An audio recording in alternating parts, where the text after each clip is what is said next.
Hello, everybody. You've tuned into the Indiana State Police Roadshow. I'm your host, Sergeant Rich Myers with the Indiana State Police Alliance, or not the Alliance. State Police Alliance is the one that sponsors. I'm with your District 52 Public Information Office.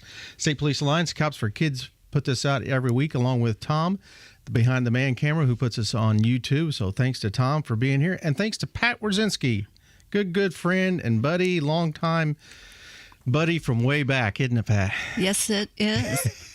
29 years ago, you know? I know. It's hard to believe, isn't it? Yeah. I was surprised I was going to make it 29 minutes that first night. I was kind of looking for an opening of a window to get out that first night. There were a number of us right there with you, Rich. Pat Wierzinski is my guest today. Pat and I went through the Indiana State Police Academy many moons ago. And Pat has now moved on, retired to, as we can see by her uniform, for a different job. So which we're going to talk about. But Pat, let's go back a little bit. Where did you go after you left Academy, and what kind of was your field of dreams? Well, in 1986, when we graduated from recruit school, I was assigned to the Lowell post. 5 of us, I believe, went to Lowell from that recruit class. And a few of them are still there. I worked the road in South Lake County for much of 9 years. I spent a couple years undercover narcotics and worked the road. So it was a wonderful training ground with wonderful people that gave me a good start. Where were you from originally? I was from South Lake County. Okay. And single mom, 4 children. Needed a job, and God provided one. And there you are. And there I was. And not putting out any age or anything by this, but you were one of the older ladies in our class. I was the oldest person in the class and just come in under the age limit to come on state police. And my oldest son was 13, I believe, and the youngest son was just going into kindergarten. What did they think of that when they said, Mom's going to become a trooper? Well, mostly they were excited. Okay. And, of course, it was always good to drive a state police commission around and impress their friends. And probably the best time was when my sergeant in narcotics let me bring home the van that we did surveillance from. Yeah. It was pretty much I Spy stuff that they thought Mom was pretty cool. Mom. Good deal. So you was up in Lake County for how long? 9 years. Okay. And then went to where? And then as the kids started graduating from high school, just a little change of pace, and I picked Putnamville out. It was a perfect little post in a rural community in the middle of Lafayette and Bloomington, Terre Haute, and Indianapolis. So I was close to a lot of things and districts, but still in a very pleasant rural setting. Come down there. In 1995, after I finished being a counselor at the recruit school, 53rd Recruit School. That was a different experience, too. It was nice to be on the other side. Yeah, it was nice to be on the other side. I think I was a little more gentle and kind. You didn't do the payback thing? No payback thing. Yeah. Well, then you experienced that, and then did you troop there for a while? I came to the road in December of 95. And it was only a few weeks until the lieutenant there convinced me he needed a corporal. Would I put in for it? And thus began my series of promotions over from 95 to 2010, probably. Yeah, corporal to sergeant, squad sergeant. Squad sergeant, Putnam County. I did a little small stint as a public information officer.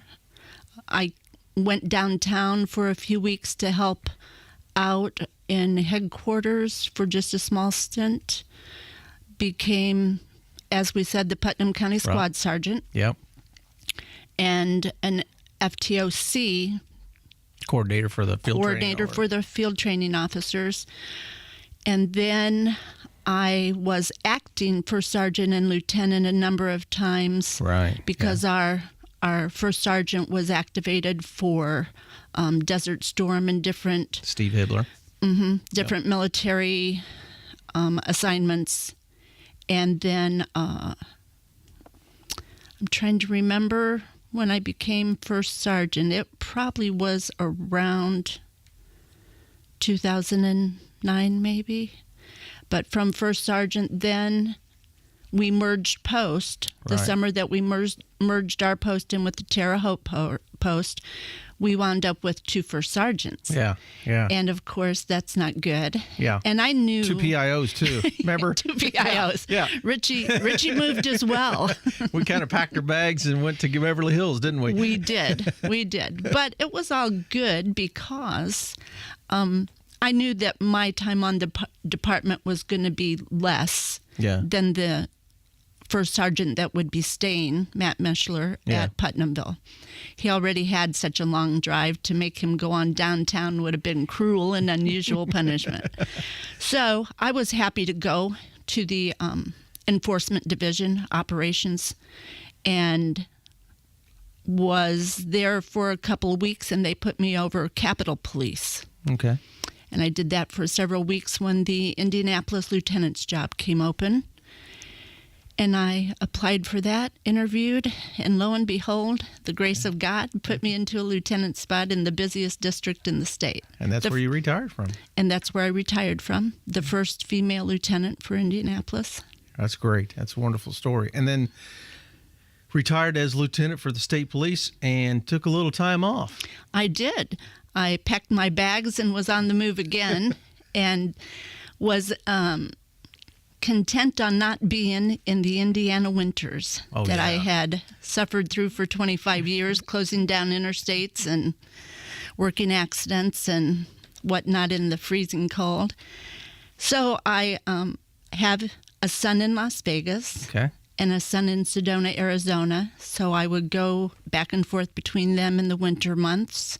And I did a lot of traveling. In that 3 years, I put over 90,000 miles on my car, seeing everything from Washington State and down the Pacific Coast Highway and a lot of our national parks. It was a great 3 years. And then it got ruined by another classmate of ours. Another classmate of ours, Scott Stockton.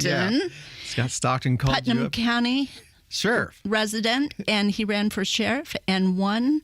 And I was sitting in Las Vegas, minding my own business, and the phone rang in November with my doors and windows open, looking out at the mountains that surround Las Vegas. And he asked me if I'd consider coming to be his jail commander. He said, come back to the winters of Indiana. I know. And only for someone that I loved would I do that. And it sounded like an interesting position, a challenging, rewarding position with people that I knew well. Well, again, you're listening to the Indiana State Police Roadshow. I'm Sergeant Rich Myers from the District 52 Public Information Office. I got Pat Wierzinski. She's the new jail commander for the Putnam County Sheriff's Department, retired Indiana State Police lieutenant from our District 52 Indianapolis Post. So, Pat, big change, huh? I mean, like we were talking about before on air, as state police troopers, we take the person in, drop them off, and here you go. Exactly. And it's just a big, big difference, isn't it?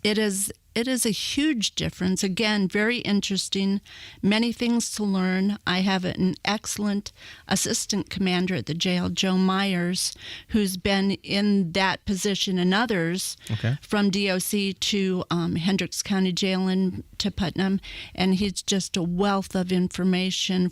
So I learn something new seriously every day. And it's amazing having gone from a person who drops an arrested suspect off at the jail. Right. And you might be there for an hour, maybe 2. Yeah, doing your paperwork. Doing paperwork and whatnot, and leave probably thinking very little of what happened after that point. Yeah. So it's the bookend process, many, many, many rules, both for the inmates and just that are dictated by the state. So it's a learning process, definitely. Well, you're running a little city, quote, hotel. I mean, pretty much. You've got the food, you've got the clothing, yes. You've got the personal hygiene, everything. Everything. And the medical side of taking care of those inmates is something I never thought about as a taxpayer or a trooper, you know. So I'm getting a completely opposite view of what happened with all those prisoners I took to jail. I understand. So our jail was built in 1995. Where are you located at? It's in Greencastle, just off of Veterans Memorial Okay. Highway and US 231. Yeah. And what's your population? We average right now anywhere from 70 to 90 people. There's a max of 150 beds. Okay. And Male, female? both. Okay. Both. About what's your... I believe right now we probably have about 12 female inmates. Okay. So, of course, that always throws a few interesting situations into the Yeah. mix.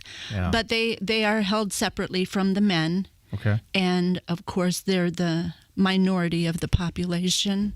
But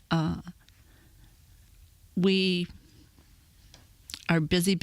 So- Even being a small jail, we're very busy. What do they do for training? How do they, you come into this totally new. How did they say? The Indiana Sheriff's Association does much of the training. Okay. And then we're going to begin doing some training with the DOC. Of course, right across from the Putnamville Post is the Putnamville State Prison. Right.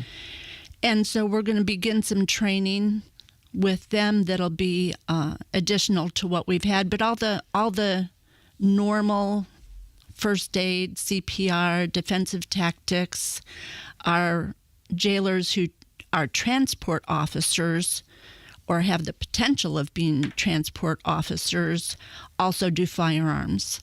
And we also have 2 of our staff at the Greencastle Courthouse Okay. for security there.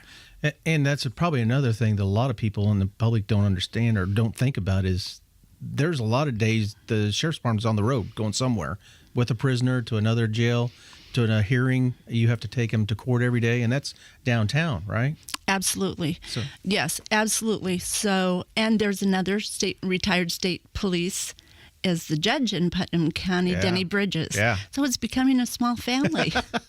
But it, again, is interesting. I've transported a couple of people and gone along on transports just so I can get a view of every responsibility that we have. And we're always coming back and forth to Marion County, Vigo County. I've been down to Columbus for prisoner transport. So, like I said, something new every day. And it's a 24-hour, 7-day a week application that's going on 365. And Absolutely. Never shuts. And Absolutely. somebody's always bringing somebody in, somebody's moving. Do you have part-time people there also, or how does that work out? We absolutely do. At the current time, we have 11, I believe, as our full-time staff. And we have probably 12 to 14 part-time.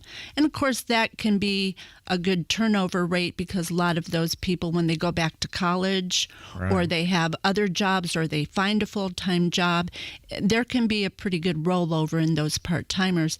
It's an excellent position because in a 2-week pay period, you can get a maximum of 56 hours. Oh, that's great. And so it's a nice supplemental income for some of our people. Yeah. And then some that just, have a few extra hours a week, and they can be varied hours. They don't have to be a 56 every pay period. But if anybody is interested, they could Google Putnam County Sheriff, Scott Stockton, and there'll be links on there for applications. There's links for the handgun permits, Yeah. for the sex offender and violent felon registry that we have. It's very interesting. There's a short history of the Putnam County Jail and the first one up until ours currently. It's a pretty interesting information. Good. Well, we've run ourselves out of time, so I appreciate you being in here, Pat. Thanks for coming in and talking to me today. I'm going to get that sheriff in here, too. Talk Absolutely. to him and Absolutely. run him through the ringer. He'll be ready for it. Again, you've been listening to the Indiana State Police Roadshow. I've been talking to Pat Wierzinski, the jail commander for the Putnam County Sheriff's Department, retired Indiana State Police Lieutenant. Thanks for listening to Roadshow. Make sure you keep those kids buckled up, stay buckled up yourself, and we'll talk to you again next week. Roadshow out.